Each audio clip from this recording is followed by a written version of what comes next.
ഇനി നമ്മളെ കെമിസ്ട്രിയിലെ ആദ്യത്തെ ചാപ്റ്റർ ആണ് നമ്മൾ ഡിസ്കസ് ചെയ്യാൻ വേണ്ടിയിട്ട് പോകുന്നത്, സോളിഡ് സ്റ്റേറ്റ്.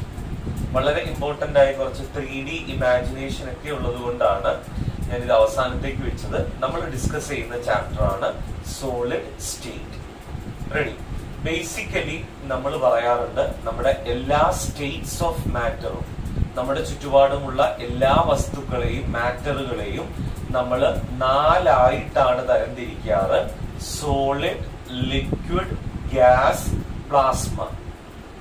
പുതിയ ലേറ്റസ്റ്റ് ക്ലാസിഫിക്കേഷൻ പ്രകാരം നമ്മൾ പറയാറുണ്ട് there are 7 states of matter എന്ന്, അല്ലേ? അപ്പൊ നമ്മൾ ബേസിക്കലി പറയുന്ന സമയത്ത് നമുക്ക് 4 സ്റ്റേറ്റ്സ് ഓഫ് മാറ്റർ ആണ് ഒരു ഔട്ട്കം എന്നുള്ള രൂപത്തിൽ പറയുക. ആ 4 സ്റ്റേറ്റ്സ് ഓഫ് മാറ്ററിൽ വളരെ പ്രധാനപ്പെട്ട സ്റ്റേറ്റ്സ് ഓഫ് മാറ്റർ ആണ് നമ്മൾ പറയുന്ന സോളിഡ്സ്, അല്ലേ?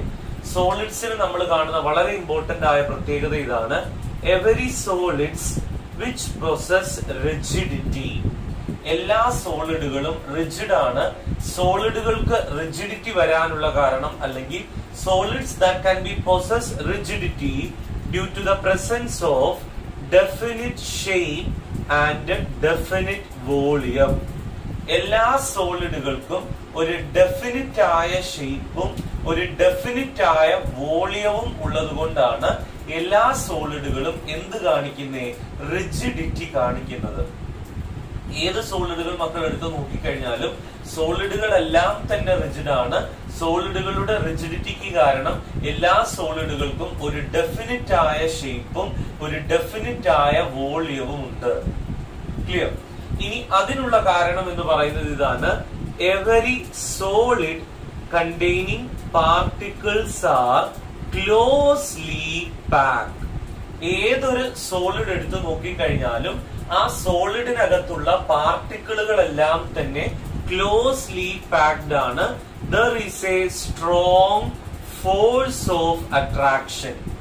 സോളിഡുകളുടെ കാര്യം വരുമ്പോൾ അവരുടെ ഫോഴ്സ് ഓഫ് അട്രാക്ഷൻ എന്ന് പറയുന്നത് എന്താണ്? സ്ട്രോങ് ആണ്. There is a strong force of attraction. ഇങ്ങനെ സ്ട്രോങ് ഫോഴ്സ് ഓഫ് അട്രാക്ഷൻ ഉള്ളത് കൊണ്ട് തന്നെ സോളിഡ്സിനകത്തുള്ള പാർട്ടിക്കിൾസ് ഒരിക്കലും മൂവ് ചെയ്യില്ല. They can be vibrating through or oscillating through their position. സോളിഡ്സിനകത്തുള്ള പാർട്ടിക്കിളുകളെല്ലാം തന്നെ ഇങ്ങനെ സ്ട്രോങ് ഫോഴ്സ് ഓഫ് അട്രാക്ഷൻ ഉള്ളത് കൊണ്ട് ഒരിക്കലും എന്താവില്ല? മൂവ് ചെയ്യില്ല. അവര് സ്വന്തം പൊസിഷനിൽ നിന്നുകൊണ്ട് വൈബ്രേറ്റ് ചെയ്യുക, ഓസിലേറ്റ് ചെയ്യുകയാണ് ചെയ്യുക. റെഡി? അതുകൊണ്ടാണ് എല്ലാ സോളിഡുകൾക്കും റിജിഡിറ്റി വരുന്നതും അതോടൊപ്പം തന്നെ എല്ലാ സോളിഡുകൾക്കും ഡെഫിനിറ്റ് ആയ ഷേപ്പും ഒരു ഡെഫിനിറ്റ് ആയ വോളിയവും വരുന്നത്. ക്ലിയർ? ഇതൊക്കെ നമ്മൾ കുഞ്ഞു ക്ലാസ്സിലെ പഠിക്കുന്ന കാര്യങ്ങളാണ് കേട്ടോ. അപ്പൊ പറഞ്ഞു വന്നത് ഇത്രയേ ഉള്ളൂ. എല്ലാ സോളിഡുകളും റിജിഡ് ആണ്, കാരണം അതിനൊരു ഡെഫിനിറ്റ് ആയ ഷേപ്പും ഒരു ഡെഫിനിറ്റ് ആയ വോളിയവും ഉണ്ട്. എല്ലാ സോളിഡുകളുടെ കാര്യത്തിലും അതിന്റെ പാർട്ടിക്കിൾസ് എല്ലാം തന്നെ ക്ലോസ്ലി പാക്ഡ് ആണ്. അങ്ങനെ ക്ലോസ്ലി പാക്ഡ് ആവുന്ന സമയത്ത് അവര് തമ്മിൽ ഒരു സ്ട്രോങ് ഫോഴ്സ് ഓഫ് അട്രാക്ഷൻ ആണ് ഉണ്ടാവുക. ഈ സ്ട്രോങ് ഫോഴ്സ് ഓഫ് അട്രാക്ഷൻ ഉള്ളത് കൊണ്ട് തന്നെ പാർട്ടിക്കിൾസ് സ്വന്തം പൊസിഷനിൽ നിന്നുകൊണ്ട് ഓസിലേറ്റ് ചെയ്യുകയാണ് ചെയ്യുക. അങ്ങനെ ഓസിലേറ്റ് ചെയ്യുന്നത് കൊണ്ട് തന്നെ അവര് ഒരു ഡെഫിനിറ്റ് ഷേപ്പിലും ഡെഫിനിറ്റ് വോളിയത്തിലും റിജിഡ് ആയിട്ട് എന്താവും? എക്സിസ്റ്റ് ചെയ്യും. ഇനി ഇവിടെ നോക്കുക, every solids we can be classified into 2 types. എല്ലാ സോളിഡുകളെയും നമ്മൾ 2 ആയിട്ട് എന്താവും? ക്ലാസിഫൈ ചെയ്യും. One is crystalline solids. Second one is amorphous solids. എല്ലാ സോളിഡുകളെയും നമ്മൾ 2 ആയിട്ടാണ് ക്ലാസിഫൈ ചെയ്യുക. ഒന്ന് ക്രിസ്റ്റലൈൻ സോളിഡ്സ് എന്നും മറ്റൊന്ന് അമോർഫസ് സോളിഡ്സ് എന്നും ആണ്. നോക്കുക, crystalline solids means the particles are arranged in a regular manner throughout the body. ആ ക്രിസ്റ്റലിന്റെ മുഴുനീളം, അതായത് മുഴുവനായും ആ ക്രിസ്റ്റലിനകത്ത് പാർട്ടിക്കിൾസ് അടുക്കും ചിട്ടയോടും കൂടി റെഗുലർ ആയിട്ടാണ് അറേഞ്ച് ചെയ്തിരിക്കുന്നത് എങ്കിൽ അത്തരം സോളിഡുകളെ നമ്മൾ വിളിക്കുന്ന പേരാണ് ക്രിസ്റ്റലൈൻ സോളിഡ്സ്. റെഗുലർ മാനറിലാണ് entire the body particles arrange ചെയ്തിരിക്കുന്നത്. അതുകൊണ്ട് നമ്മൾ അതിനെ വിളിക്കുന്ന പേരാണ് ലോങ് റേഞ്ച് ഓർഡർ. ആ ക്രിസ്റ്റലിൽ മുഴുവനായും എൻറ്റയർ ദി ബോഡി മുഴുവനായും പാർട്ടിക്കിൾസ് എന്താ പറയാ റെഗുലർ ആയിട്ടാണ് അറേഞ്ച് ചെയ്തിരിക്കുന്നത് എങ്കിൽ അതിനെ നമ്മൾ വിളിക്കുന്ന പേരാണെന്ത് ലോങ് റേഞ്ച് ഓർഡർ. എന്നാൽ അമോർഫസ് സോളിഡുകളുടെ കാര്യം വരുമ്പോ ഇങ്ങനെയല്ല നമ്മൾ പാർട്ടിക്കിളുകൾ വളരെ അടുക്കും ചിട്ടയോടും കൂടി ഇടയ്ക്കിടയ്ക്കായോ അല്ലെങ്കിൽ ഭാഗികമായിട്ടോ മാത്രമേ പാർട്ടിക്കിൾസിന്റെ റെഗുലാരിറ്റി നിങ്ങൾക്ക് കാണാൻ പറ്റൂ. അതുകൊണ്ട് നമ്മൾ വിളിക്കും ഷോർട്ട് റേഞ്ച് ഓർഡർ. ക്ലിയർ? ഒന്ന് ലോങ് റേഞ്ച് ഓർഡർ ആണ്, മറ്റൊന്ന് എന്താണ് ഷോർട്ട് റേഞ്ച് ഓർഡർ ആണ്. ഇങ്ങനെ സോളിഡുകൾ മുഴുവനായും വളരെ റെഗുലാരിറ്റിയിൽ പാർട്ടിക്കിൾസിനെ അറേഞ്ച് ചെയ്തിരിക്കുന്നത് കൊണ്ട് നമ്മൾ പറയും there is a definite geometric shape. ഒരു കൃത്യമായ ജിയോമെട്രിക് ഷേപ്പ് ക്രിസ്റ്റലൈൻ സോളിഡുകൾക്ക് ഉണ്ടാവും. In the case of amorphous solids, they do not have a geometric shape. Amorphous സോളിഡുകൾക്ക് കൃത്യമായ ജിയോമെട്രിക് ഷേപ്പ് ഇല്ല. റെഡി? മൂന്നാമത്തെ പ്രത്യേകത ഇതാണ്, there is a definite and sharp melting point. ഇങ്ങനെ പാർട്ടിക്കിൾസ് ഒരു ക്രിസ്റ്റലിലുടനീളം വളരെ അടുക്കും ചിട്ടയോടും കൂടി അറേഞ്ച് ചെയ്തിരിക്കുന്നത് കൊണ്ട് അവരുടെ മെൽറ്റിംഗ് പോയിന്റ് എന്ന് പറയുന്നത് എന്താണ്? ഷാർപ്പ് ആണ്. ഇവിടെ they do not have a sharp melting point. Amorphous സോളിഡുകളിൽ ഒരു ഷാർപ്പ് മെൽറ്റിംഗ് പോയിന്റ് ഉണ്ടാവില്ല. അടുത്ത കാര്യം ഇതാണ്, there is a regular cleavage on cutting. നമുക്ക് വളരെ കൃത്യമായി മുറിച്ചെടുക്കാൻ വേണ്ടിയിട്ട് പറ്റും. കാരണം ക്രിസ്റ്റലൈൻ സോളിഡുകൾക്ക് ഒരു സിമട്രി ഉണ്ട്. അതുകൊണ്ട് അവരെ നമുക്ക് കൃത്യമായിട്ട് എന്താക്കാൻ പറ്റും? മുറിച്ചെടുക്കാൻ വേണ്ടിയിട്ട് എന്താവും പറ്റും. In the case of amorphous solids, there is a irregular cut. Amorphous സോളിഡുകളുടെ കാര്യം വരുമ്പോ അവിടെ ഒരു ഇറഗുലർ കട്ടാണ്. നമുക്ക് വളരെ കൃത്യമായി മുറിച്ചെടുക്കാൻ വേണ്ടിയിട്ട് കഴിയുകയില്ല. Ready? Then there is another one we can be discuss about. Crystalline solids are anisotropic in nature. വളരെ ഇമ്പോർട്ടന്റ് ആയ ഒരു ടേം ആണത്, അനൈസോട്രോപ്പി അല്ലെങ്കിൽ അനൈസോട്രോപ്പിക്. അനൈസോട്രോപ്പിക് എന്ന് പറഞ്ഞാല് ഒരു ക്രിസ്റ്റലിന്റെ പല ഭാഗങ്ങളിൽ നിന്ന് ഞാൻ അതിന്റെ ഫിസിക്കൽ പ്രോപ്പർട്ടീസ് മെഷർ ചെയ്യുന്നു എന്ന് കരുതുക. For example, electrical conductivity, refractive index, thermal conductivity, അങ്ങനെയുള്ള റെസിസ്റ്റൻസ്, അങ്ങനെയുള്ള ഫിസിക്കൽ പ്രോപ്പർട്ടീസ് ഞാൻ ഒരു ക്രിസ്റ്റലിന്റെ പല ഭാഗങ്ങളിൽ നിന്ന് മെഷർ ചെയ്യുമ്പോൾ പലതായിട്ടാണ് നിങ്ങൾക്ക് കിട്ടുന്നത് എങ്കിൽ അതിനെ വിളിക്കുന്ന പേരാണെന്ത്? Anisotropic. The physical properties are different in different direction. അതിനെയാണ് നമ്മൾ എന്ത് പേര് പറയുക? അനൈസോട്രോപ്പി. ക്രിസ്റ്റലൈൻ സോളിഡുകളെല്ലാം തന്നെ എന്താണ്? അനൈസോട്രോപിക് ആണ്. റെഡി? ഇനി ഇവിടെ നോക്കുക, അമോർഫസ് സോളിഡ്സ് ആർ ഐസോട്രോപിക്. എല്ലാ അമോർഫസ് സോളിഡുകളും എന്താണ്? ഐസോട്രോപിക് ആണ്.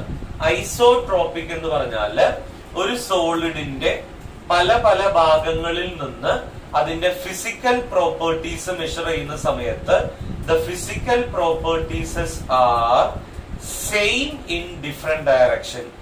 ഏത് ഡയറക്ഷനിൽ മെഷർ ചെയ്യുമ്പോഴും ഒരു സോളിഡ്സിന്റെ ഫിസിക്കൽ പ്രോപ്പർട്ടീസ് സെയിം ആണെങ്കിൽ അതിനെ വിളിക്കുന്ന പേരാണ് ഐസോട്രോപിക്. ഡിഫറെന്റ് ആണെങ്കിൽ അതിനെ വിളിക്കുന്ന പേരാണ് എന്ത്? Anisotropic. Ready? Then there is a next property we can be said as every solids that can have definite heat of fusion. എല്ലാ സോളിഡുകൾക്കും ഒരു കൃത്യമായ ഒരു ഡെഫിനിറ്റ് ആയിട്ടുള്ള ഹീറ്റ് ഓഫ് ഫ്യൂഷൻ ഉണ്ട് crystalline സോളിഡുകൾക്ക്. in the case of amorphous solids, they do not have a definite heat of fusion. Amorphous solidകൾക്ക് ഒരു കൃത്യമായ heat of fusion ഇല്ല. ഇനി അടുത്ത പ്രോപ്പർട്ടി നമ്മൾ പറയുന്നത് ഇതാണ്. Every crystalline solids we can be said as true solids. എല്ലാ crystalline സോളിഡുകളെയും നമ്മൾ വിളിക്കുന്ന പേരാണെന്ത്? True solids. ഇനി amorphous solids are flow as in the form of a liquid.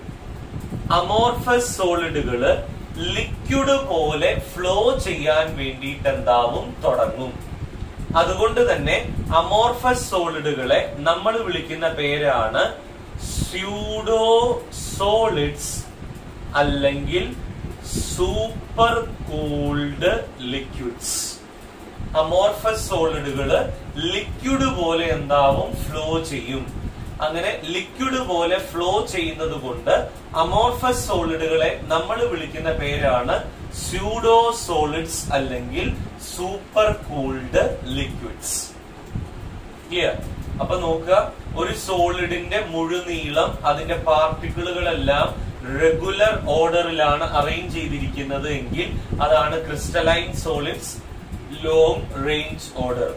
ഇനി ഒരു ക്രിസ്റ്റലിനകത്തുള്ള പാർട്ടിക്കിളുകളെല്ലാം ഇറഗുലർ ആയിട്ടാണ് അറേഞ്ച് ചെയ്തിരിക്കുന്നത് എങ്കിൽ അതാണ് amorphous solids short range order. എല്ലാ ക്രിസ്റ്റലൈൻ സോളിഡുകൾക്കും ഒരു ഡെഫിനിറ്റ് ആയ ജിയോമെട്രിക് ഷേപ്പ് ഉണ്ടാവും. അമോർഫസ് സോളിഡുകൾക്ക് ഒരു ഡെഫിനിറ്റ് ആയ ജിയോമെട്രിക് ഷേപ്പ് ഉണ്ടാവില്ല. എല്ലാ ക്രിസ്റ്റലൈൻ സോളിഡുകൾക്കും ഒരു ഡെഫിനിറ്റ് ആയ അല്ലെങ്കിൽ ഷാർപ്പായ മെൽറ്റിംഗ് പോയിന്റ് ഉണ്ടാവും. അമോർഫസ് സോളിഡുകൾക്ക് ഷാർപ്പ് മെൽറ്റിംഗ് പോയിന്റ് ഉണ്ടായിരിക്കുകയില്ല. എല്ലാ ക്രിസ്റ്റലൈൻ സോളിഡുകൾക്കും റെഗുലർ ക്ലീവേജ് ഓൺ കട്ടിംഗ് ആണ്. അമോർഫസ് സോളിഡുകൾക്ക് ഇറഗുലർ ക്ലീവേജ് ഓൺ കട്ടിംഗ് ആണ്. എല്ലാ ക്രിസ്റ്റലൈൻ സോളിഡുകളും അനൈസോട്രോപിക് ആണ്. ഒരു ക്രിസ്റ്റലിന്റെ ഫിസിക്കൽ പ്രോപ്പർട്ടീസ് നമ്മൾ പല ഭാഗങ്ങളിൽ നിന്ന് മെഷർ ചെയ്യുമ്പോൾ പലതായിട്ടാണ് കിട്ടുന്നത് എങ്കിൽ അതിനെ വിളിക്കുന്ന പേരാണ് അനൈസോട്രോപിക്. എല്ലാ അമോർഫസ് സോളിഡുകളും എന്താണ്?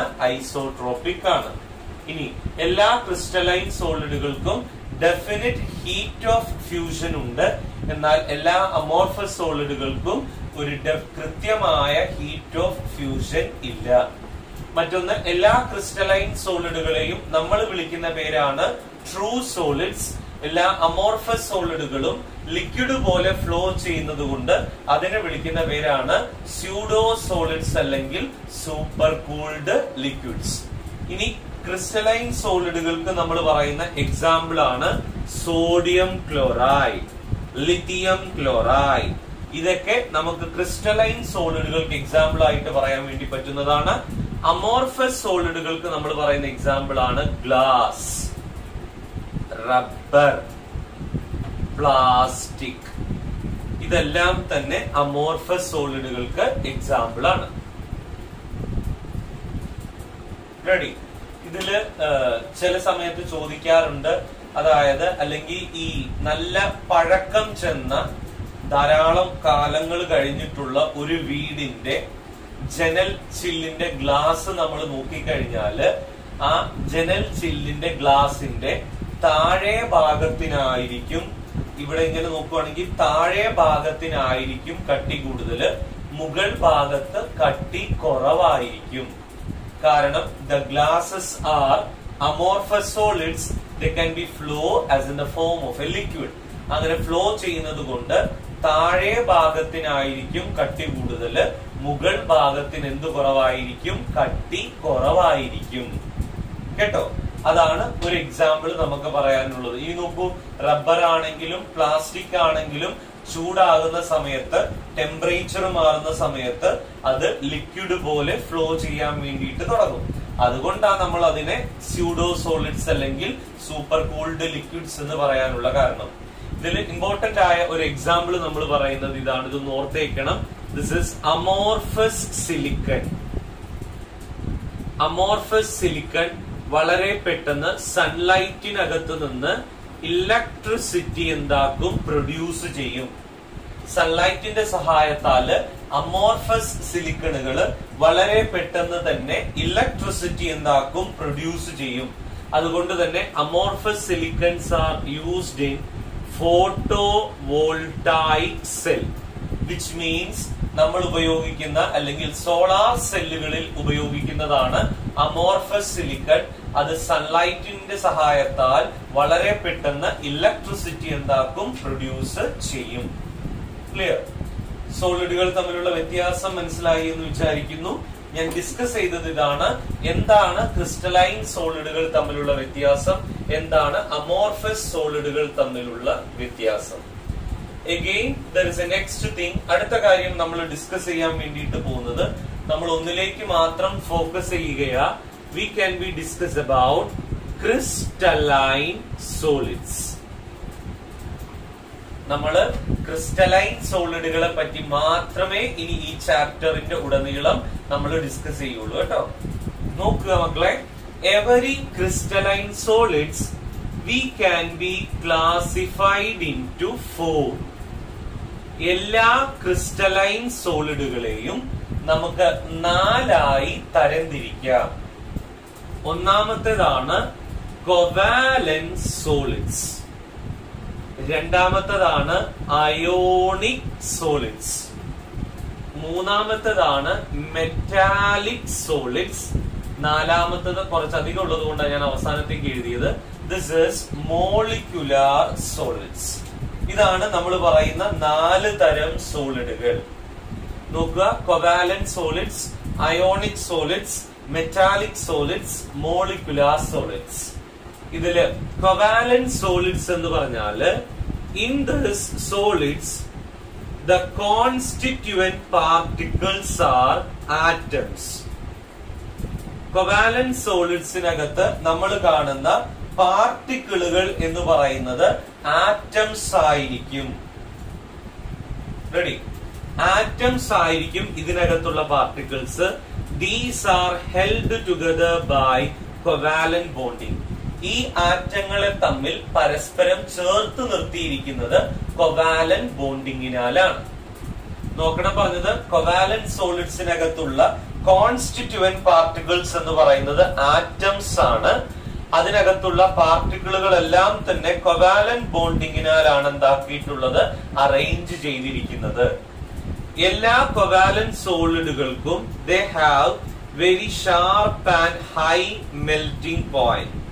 കോവാലന്റ് സോളിഡുകളുടെ മെൽറ്റിംഗ് പോയിന്റ് എന്ന് പറയുന്നത് എല്ലാം തന്നെ എന്താണ്, വളരെ ഹൈ ആയിരിക്കും.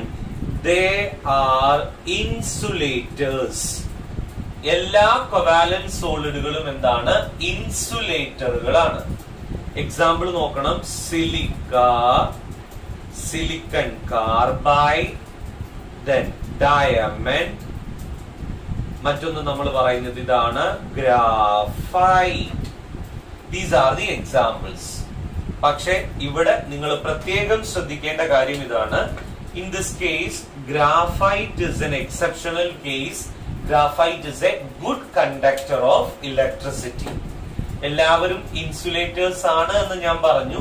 പക്ഷെ അവിടെ ഒരു എക്സെപ്ഷണൽ കേസ് ഉണ്ട്, അത് ഗ്രാഫൈറ്റ് ആണ്. Graphite is a good conductor of electricity. Clear? ഇനി രണ്ടാമത്തതാണ് നമ്മൾ പറയാൻ വേണ്ടിയിട്ട് പോകുന്നത്. രണ്ടാമത്തതാണ് അയോണിക് സോളിഡ്സ്. അയോണിക് സോളിഡ്സ് എന്ന് പറഞ്ഞാല് in this solids the constituent particles are oppositely charged ion. വിപരീത ചാർജ് ഉള്ള അയോണുകളാണ് ഇതിനകത്തുള്ള കോൺസ്റ്റിറ്റ്യൂവന്റ് പാർട്ടിക്കിൾസ് എന്ന് പറയുന്നത്.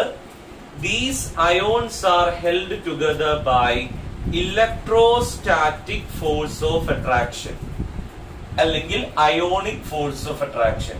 ഈ ഓപ്പോസിറ്റ് ചാർജ് ഉള്ള അയോണുകൾ തമ്മിൽ ഇലക്ട്രോസ്റ്റാറ്റിക് ഫോഴ്സ് അല്ലെങ്കിൽ അയോണിക് ഫോഴ്സ് ഓഫ് അട്രാക്ഷനിലാണ് ഉള്ളത്.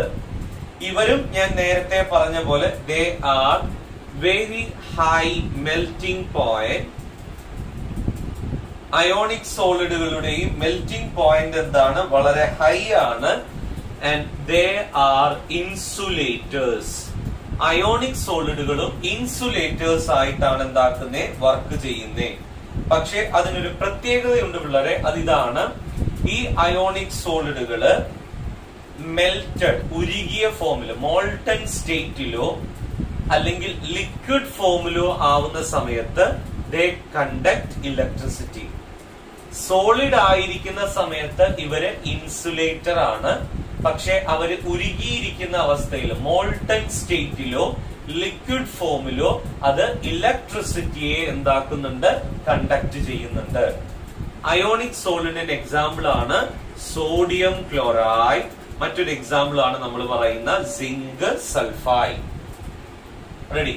അപ്പൊ കൊവാലന്റ് സോളിഡുകൾ എന്ന് പറഞ്ഞാല് അതിനകത്തുള്ള കോൺസ്റ്റിറ്റ്യൂവന്റ് പാർട്ടിക്കിൾസ് എല്ലാം തന്നെ ആറ്റംസ് ആണ്. അവരുടെ മെൽറ്റിംഗ് പോയിന്റ് ഹൈ ആണ്. അവര് കൊവാലന്റ് ബോണ്ടിങ്ങിനാൽ കൂടിച്ചേർന്നാണ് നിൽക്കുന്നത്. അവരെല്ലാം തന്നെ ഇൻസുലേറ്റേഴ്സ് ആയിട്ടാണ് എന്താക്കുന്നത്, വർക്ക് ചെയ്യുന്നത്. Example silicon carbide, silica, diamond, graphite. മറ്റൊന്നാണ് നമ്മൾ പറയുന്നത് അയോണിക് സോളിഡ്സ്. അയോൺസ് ആണ് അതിലെ കോൺസ്റ്റിറ്റ്യൂവന്റ് പാർട്ടിക്കിൾസ്. അവര് തമ്മിൽ അയോണിക് ബോണ്ടിങ്ങിനാൽ ഇലക്ട്രോസ്റ്റാറ്റിക് ഫോഴ്സ് ഓഫ് അട്രാക്ഷൻ കൊണ്ടാണ് നിൽക്കുന്നത്. അവരുടെ മെൽറ്റിംഗ് പോയിന്റ് വളരെ ഹൈ ആണ്. അവരും ഇൻസുലേറ്റേഴ്സ് ആയിട്ടാണ് വർക്ക് ചെയ്യുന്നത്. സോഡിയം ക്ലോറൈഡ്, സിങ്ക് സൾഫൈഡ് പോലുള്ളതാണ് അയോണിക് സോളിഡ്സിന് എക്സാമ്പിൾ ആയിട്ട് നമ്മൾ എന്താക്കുന്നത്, പറയുന്നത്. ഇനി മൂന്നാമതൊന്നാണ് നമ്മൾ പറയുന്നത് metallic solids. Ready. Metallic solids എന്ന് പറഞ്ഞാല് അതിലെ കോൺസ്റ്റിറ്റ്യൂവന്റ് പാർട്ടിക്കിൾ നോക്കുക. There is a positively charged metal ion surrounded by a sea of electrons. ഒരു പോസിറ്റീവ് ചാർജ് ഉള്ള മെറ്റൽ അയോണിന് ചുറ്റും കടലോളം ഇലക്ട്രോണുകൾ. നോക്കണം പറഞ്ഞത്, ഒരു പോസിറ്റീവ് ചാർജ് ഉള്ള മെറ്റൽ അയോണിന് ചുറ്റുമായി കടലോളം ഇലക്ട്രോണുകൾ. ഇവര് തമ്മിലുള്ള ഫോഴ്സ് ഓഫ് അട്രാക്ഷൻ കൊണ്ടുണ്ടാകുന്ന സോളിഡുകളെ നമ്മൾ വിളിക്കുന്ന പേരാണ് മെറ്റാലിക് സോളിഡ്സ് എന്നാണ് നമ്മൾ എന്താക്കുക, പറയുക. ഇത്തരം സോളിഡുകളുടെ പ്രത്യേകത ഇതാണ്. They can have very sharp and high melting point. They are good conductors of electricity. Metallic സോളിഡുകൾ എല്ലാം തന്നെ എന്താണ്, ഇലക്ട്രിസിറ്റിയുടെ ഗുഡ് കണ്ടക്ടേഴ്സ് ആണ്. മെറ്റാലിക് സോളിഡുകൾ എന്ന് പറയുമ്പോൾ ഏത് മെറ്റൽ വേണമെങ്കിലും പറയാം. അയേൺ, കോപ്പർ, സിൽവർ, സിങ്ക്, ഏത് വേണേലും നിങ്ങൾക്ക് മെറ്റാലിക് സോളിഡ്സിന് എക്സാമ്പിൾ ആയിട്ട് എന്താക്കാം, പറയാം. ഒരു പോസിറ്റീവ് ചാർജ് ഉള്ള മെറ്റൽ അയോണിന് ചുറ്റുമായി കടലോളം ഇലക്ട്രോണുകൾ, സീ ഓഫ് ഇലക്ട്രോൺസ്, അതിനെയാണ് നമ്മൾ മെറ്റാലിക് സോളിഡ്സ് എന്ന് പറയുക. മെറ്റാലിക് സോളിഡുകളുടെ മെൽറ്റിംഗ് പോയിന്റ് വളരെ ഹൈ ആണ്. They are good conductors of electricity. Clear? മൂന്നും മനസ്സിലായി എന്ന് വിചാരിക്കുന്നു.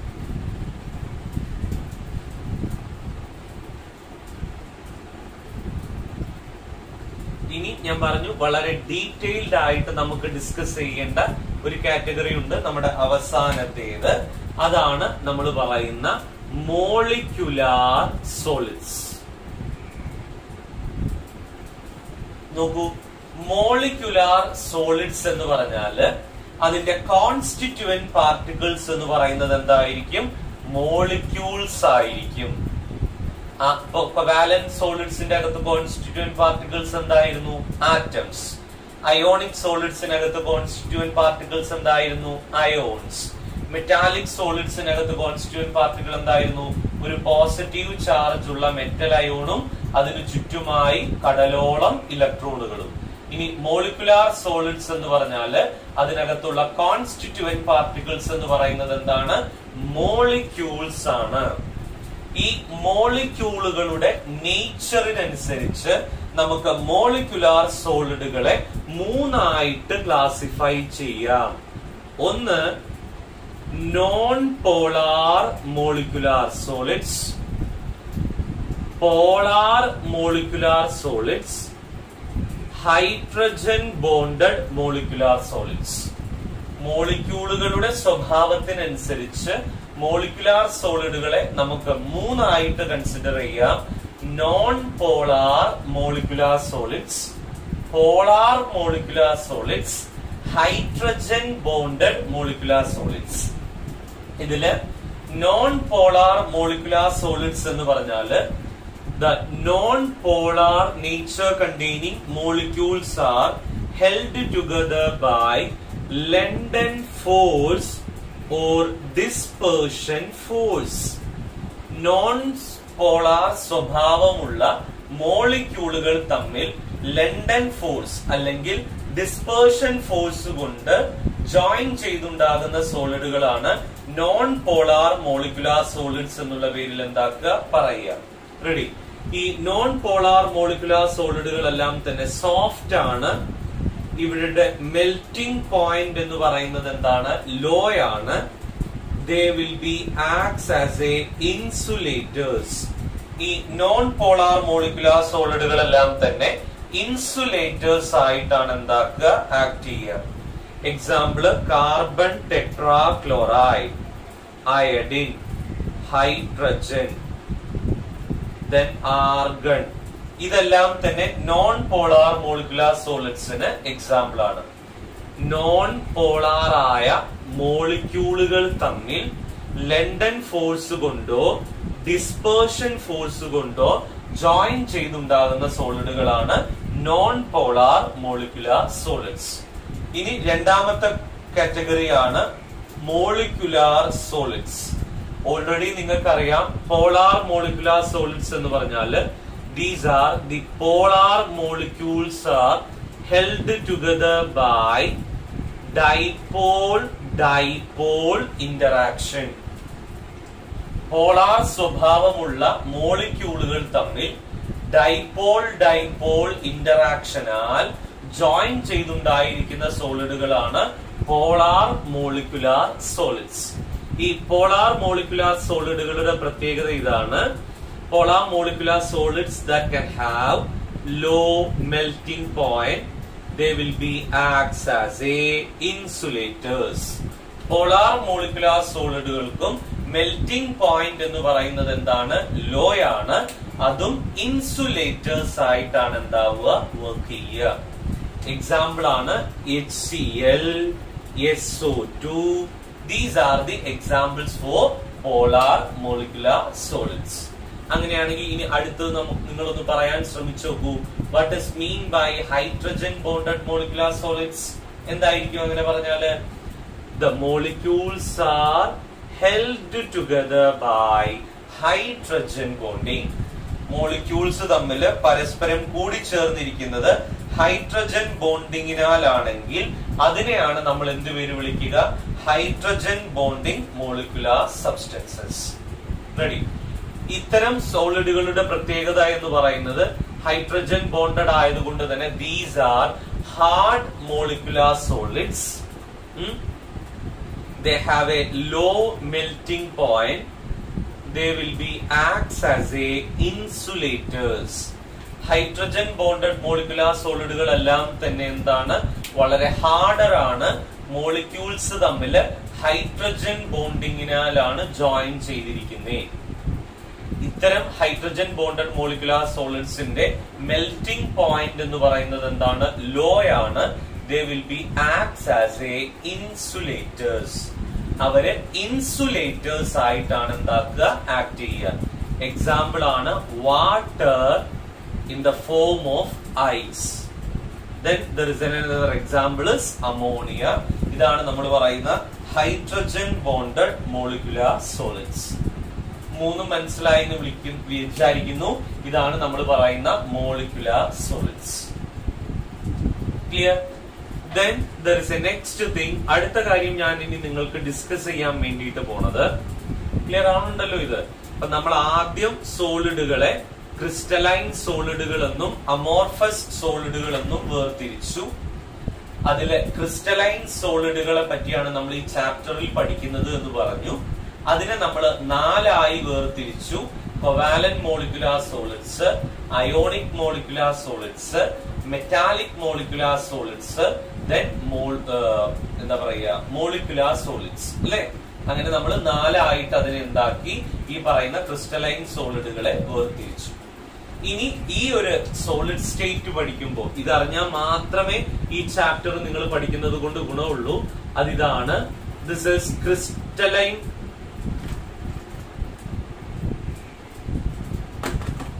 ക്രിസ്റ്റൽ ലാറ്റിസ്, അല്ലെങ്കിൽ ഇതിനെ വിളിക്കുന്ന മറ്റൊരു പേരാണ് സ്പേസ് ലാറ്റിസ്.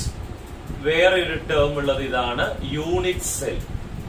ക്രിസ്റ്റൽ ലാറ്റിസ് എന്ന് പറയാം, അല്ലെങ്കിൽ നമ്മൾ അതിനെ വിളിക്കുന്ന മറ്റൊരു പേരാണ് സ്പേസ് ലാറ്റിസ്. അതോടൊപ്പം നമ്മൾ പഠിച്ചിരിക്കേണ്ട മറ്റൊരു വാക്കാണെന്ത്, യൂണിറ്റ് സെൽ. നോക്കുക മക്കളെ, നമ്മൾ ഏത് സോളിഡ് എടുത്താലും അതിനകത്ത് ധാരാളം പാർട്ടിക്കിളുകൾ ഉണ്ട്. ഇപ്പൊ ഫോർ എക്സാമ്പിൾ സോഡിയം ക്ലോറൈഡ് എടുക്കുകയാണെങ്കിൽ അതിൽ സോഡിയം Naയും ഉണ്ട്, ക്ലോറിൻ Clഉം ഉണ്ട്. രണ്ടിന്റെയും പാർട്ടിക്കിൾ സൈസ് ഒരുപോലെയാണോ? അല്ലല്ലോ. അതേപോലെ നിങ്ങൾ ഏത് സോളിഡ് എടുത്ത് നോക്കിക്കഴിഞ്ഞാലും അതിനകത്തുള്ള പാർട്ടിക്കിളുകളുടെ സൈസ് എന്തായിരിക്കും? പലതായിരിക്കും. അപ്പൊ മക്കളെ, നമ്മുടെ കൺവീനിയൻസിന് വേണ്ടിയിട്ട് ഏതൊരു സോളിഡിനകത്തുമുള്ള പാർട്ടിക്കിളുകളെ we can be considered as spheres. Ready? നമ്മുടെ കൺവീനിയൻസിന് വേണ്ടിയിട്ട് ഏതൊരു സോളിഡിനകത്തുമുള്ള പാർട്ടിക്കിളുകളെ നമ്മൾ സ്ഫിയേഴ്സ് ആയിട്ടാണ് എന്താക്കുന്നേ, കൺസിഡർ ചെയ്യുന്നത്. ഏത് സോളിഡിലെ പാർട്ടിക്കിൾ എടുത്താലും, ഇപ്പൊ സോഡിയവും ക്ലോറിനും പല സൈസ് ആണെങ്കിലും നമ്മൾ വരയ്ക്കുമ്പോൾ ഒരേ വലുപ്പത്തിലുള്ള സ്ഫിയറുകളായിട്ടാണ് എന്താക്കുക, വരയ്ക്കുക. ഇവിടെ നോക്കുക, every solid containing particles are, we can be arranging three-dimensionally in space. ഏതൊരു സോളിഡിനകത്തുമുള്ള പാർട്ടിക്കിളുകളെ നമുക്ക് 3 ഡയമെൻഷണൽ ആയിട്ട് സ്പേസിൽ അറേഞ്ച് ചെയ്യാൻ വേണ്ടിയിട്ട് എന്താവും പറ്റും. ഏത് സോളിഡ് മക്കൾ എടുത്ത് നോക്കിക്കഴിഞ്ഞാലും അങ്ങനെയാണ്. ഏതൊരു സോളിഡിനകത്തുമുള്ള പാർട്ടിക്കിളുകളെ നമുക്ക് 3 ഡയമെൻഷണൽ ആയിട്ട് സ്പേസിൽ അറേഞ്ച് ചെയ്യാൻ വേണ്ടിയിട്ട് എന്താവും പറ്റും. അതിനെ നമ്മൾ വിളിക്കുന്ന പേരാണെന്ത്, space lattice. Every solid containing particles we can be arranging 3-dimensionally in space. ഏതൊരു സോളിഡിനകത്തുമുള്ള പാർട്ടിക്കിളുകളെ നമുക്ക് 3 ഡയമെൻഷണൽ ആയിട്ട് സ്പേസിൽ അറേഞ്ച് ചെയ്യാൻ വേണ്ടിയിട്ട് എന്താവും പറ്റും. അതിനെയാണ് നമ്മൾ എന്ത് പേര് വിളിക്കുക, സ്പേസ് ലാറ്റിസ് അല്ലെങ്കിൽ ക്രിസ്റ്റൽ ലാറ്റിസ്. നോക്കൂ, ഇത് എക്സ് ആക്സിസ്, ഇത് വൈ ആക്സിസ്, മുന്നോട്ട് വരുമ്പോഴാണ് സെഡ് ആക്സിസ്. അപ്പോഴാണ് അത് 3 ഡയമെൻഷണലി ആവുക. അതായത് ഇതേപോലെ മുത്തുകൾ ഇവിടെ ഉണ്ട്, ഇവിടെ ഉണ്ട്, ഇവിടെ ഉണ്ട്, ഇവിടെ ഉണ്ട്, ഇവിടെ ഉണ്ട്, ഇങ്ങനെ ഇങ്ങനെ മുന്നോട്ടും ഉണ്ട്. ഒന്ന് ഇമാജിൻ ചെയ്യൂ എല്ലാരും.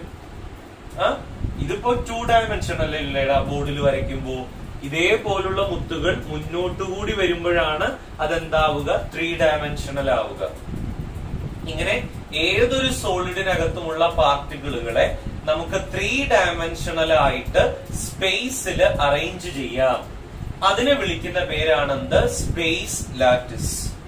ക്ലിയർ?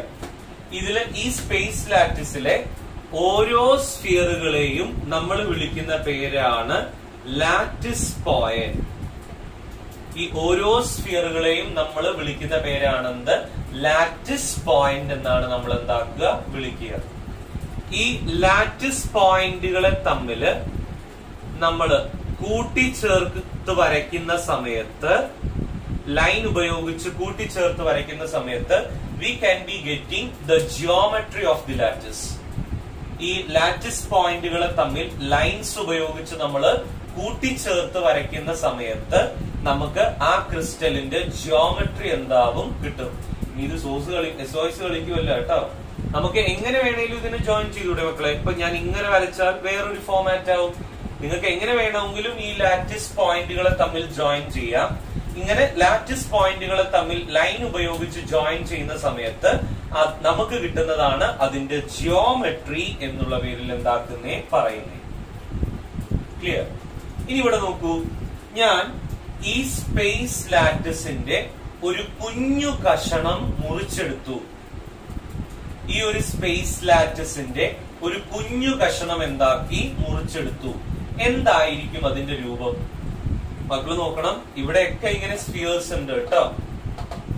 മുന്നോട്ടും കൂടി ഉണ്ടാവുമ്പോഴാണ് അത് 3 ഡയമെൻഷണൽ ആവുക.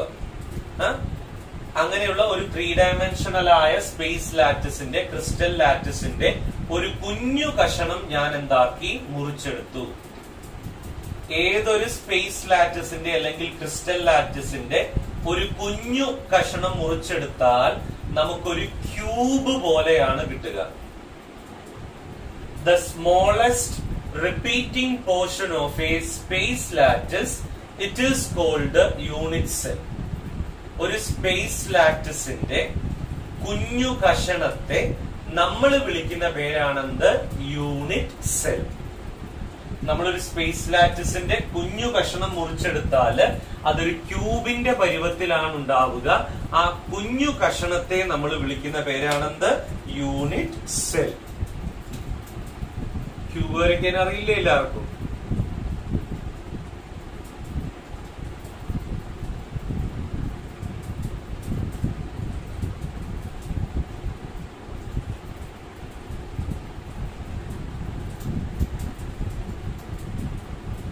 എന്റെ ക്യൂബാ പിള്ളേരെ, മോഹൻലാലിനെ പോലെ കുറച്ച് ചെരിവൊക്കെ ഉണ്ടാവും കേട്ടോ. ഇതാണ് നമ്മൾ പറയുന്ന യൂണിറ്റ് സെൽ കേട്ടോ. The smallest repeating portion of a space lattice is called the unit cell. Space ലാറ്റിസിന്റെ ഒരു കുഞ്ഞു കഷണം മുറിച്ചെടുത്താൽ അതൊരു ക്യൂബിന്റെ പരുവത്തിലായിട്ടാണ് ഉണ്ടാവുക. ആ ക്യൂബിന്റെ പരുവത്തെ നമ്മൾ വിളിക്കുന്ന പേരാണെന്ത്? Unit cell. ക്ലിയർ ആയോ പറഞ്ഞത്? മനസ്സിലായോ? ഇനി എന്റെ ക്വസ്റ്റ്യൻ ഇതാണ്. ഇപ്പോ നമ്മൾ പല പല സോളിഡ് ക്രിസ്റ്റലുകൾ, ഇപ്പൊ sodium chloride, potassium chloride, lithium chloride, magnesium chloride, ഏത് സോളിഡുകൾ എടുത്തു നോക്കിക്കഴിഞ്ഞാലും അവരുടെയൊക്കെ യൂണിറ്റ് സെല്ലുകൾ ഒരുപോലെ ആയിരിക്കുമോ?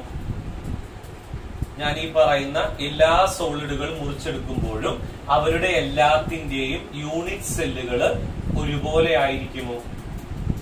അല്ല കേട്ടോ. ഏതൊരു യൂണിറ്റ് സെല്ല് നമ്മൾ മുറിച്ചെടുക്കുമ്പോഴും ഓരോ സോളിഡുകൾക്കകത്തും പല പല തരത്തിലുള്ള യൂണിറ്റ് സെല്ലുകളാണ് ഉണ്ടാവുക. There are different type of unit cell for a crystal. ഓരോ ക്രിസ്റ്റലുകൾക്കകത്തും പലതരം യൂണിറ്റ് സെല്ലുകളാണ് ഉണ്ടാവുക. നമ്മൾ പ്രധാനമായും 4 തരം യൂണിറ്റ് സെല്ലുകളാണ് പഠിക്കുന്നത്. There are 4 types. ഒന്നാമത്തേതാണ് പ്രിമിറ്റീവ്, അല്ലെങ്കിൽ അതിനെ വിളിക്കുന്ന പേരാണ് സിമ്പിൾ ക്യൂബിക് അല്ലെങ്കിൽ ക്യൂബിക്. പ്രിമിറ്റീവ് അല്ലെങ്കിൽ സിമ്പിൾ ക്യൂബിക് എന്ന് പറഞ്ഞാല് in A unit cell the particles are presented at 8 corners of the cube. ഒരു ക്യൂബിന്റെ 8 കോർണറിലായിട്ടാണ് പാർട്ടിക്കിളുകൾ ഉള്ളത് എങ്കിൽ അതിനെ വിളിക്കുന്ന പേരാണ് പ്രിമിറ്റീവ് അല്ലെങ്കിൽ സിമ്പിൾ ക്യൂബിക്. നമ്മൾ ഇങ്ങനെ ഒരു യൂണിറ്റ് സെല്ല് മുറിച്ചെടുക്കുമ്പോൾ ആ ക്യൂബിന്റെ 8 കോർണറിലായിട്ടാണ് പാർട്ടിക്കിൾ ഉള്ളതെങ്കിൽ അതിനെ വിളിക്കുന്ന പേരാണ് പ്രിമിറ്റീവ് അല്ലെങ്കിൽ സിമ്പിൾ ക്യൂബിക്. ഇനി രണ്ടാമത്തെ ടൈപ്പാണ് നമ്മൾ പറയാൻ വേണ്ടിയിട്ട് പോകുന്നത്. This is body centred. Body centred എന്ന് പറഞ്ഞാല്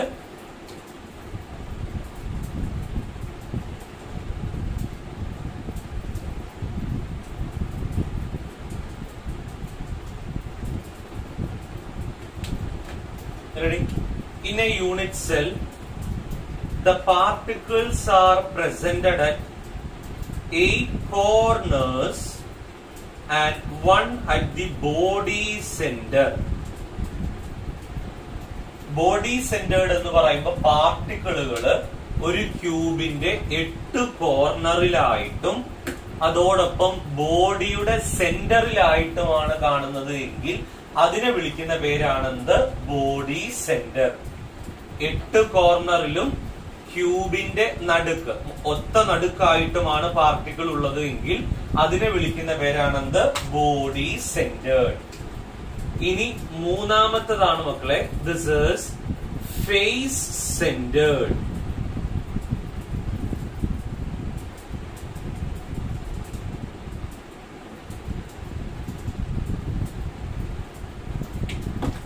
ഫേസ് സെന്റേർഡ് എന്ന് പറഞ്ഞാല് the particles are presented at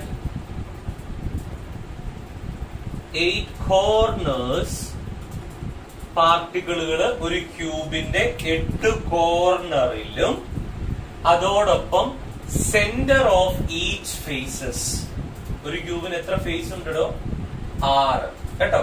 6 ഫേസുകളുടെ സെന്ററിലായിട്ടുമാണ് കാണുന്നത് എങ്കിൽ അതിനെയാണ് ഫേസ് സെന്റേർഡ് എന്ന് പറയുക. 8 കോർണറിലും 6 ഫേസുകളുടെ നടുക്കും. ഇവിടെ നോക്കുക, ഇതാണ് ഒരു ഫേസ്. അപ്പൊ ആ ഫേസിന്റെ സെന്ററില് ഇതാണ് ഒരു ഫേസ്. ആ ഫേസിന്റെ സെന്ററില് ഇവിടെ ഇവിടെ ഇപ്പൊ എത്ര എണ്ണം വരച്ചു ഞാൻ? 4 എണ്ണം വരച്ചല്ലേ? നോക്കൂ, മുകളിലെ ഫേസിന്റെ സെന്ററില്, ഈ ഫേസിന്റെ സെന്ററില്, ഈ ഫേസിന്റെ സെന്ററില്, ഈ ഫേസിന്റെ സെന്ററില്. ഇനി ഏതൊക്കെയാ വരയ്ക്കാനുള്ള? പിറകിലെ ഫേസ്, പിറകിലെ ഫേസിന്റെ സെന്ററില്, ഫ്രണ്ടിലെ ഫേസിന്റെ സെന്ററില്, പിറകിലെ ഫേസിന്റെ സെന്ററില്, അതോടൊപ്പം തന്നെ ഫ്രണ്ടിലെ ഫേസിന്റെ സെന്ററില്.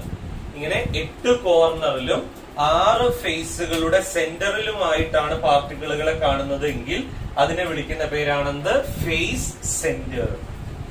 ഇനി there is a last one we can discuss about end centered. end കേട്ടോ, end centered. end centered എന്ന് പറഞ്ഞാല്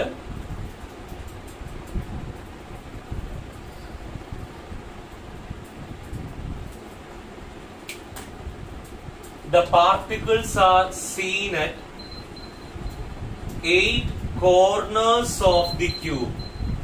ഒരു ക്യൂബിന്റെ 8 കോർണറിലായിട്ട് പാർട്ടിക്കിളുകളെ കാണുന്നുണ്ട്. റെഡി? അതോടൊപ്പം തന്നെ centre of 2 opposing faces, 2 opposing ഫേസുകളുടെ സെന്ററിലും.